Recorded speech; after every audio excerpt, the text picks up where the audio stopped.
professional shaker. It's got a skirt piece right here on an angle. This is the bottom of the screen right here.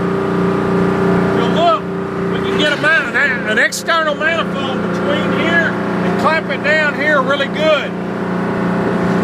It needs to be the external manifold. OD measurement needs to be 46 to 46 and a half.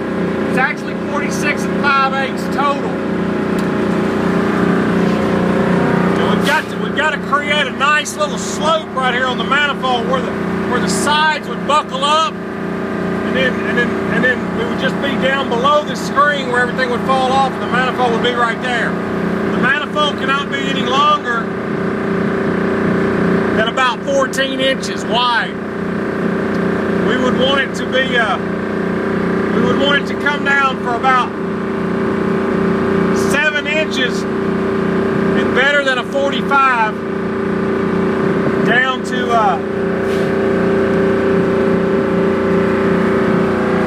make the 45 down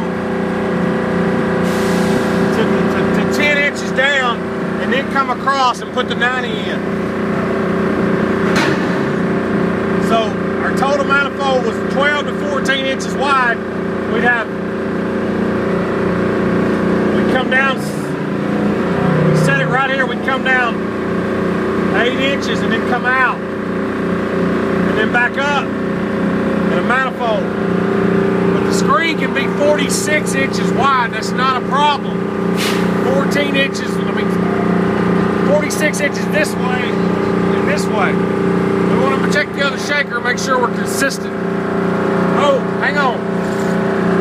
If we want to put walls on it, which I don't think is necessary,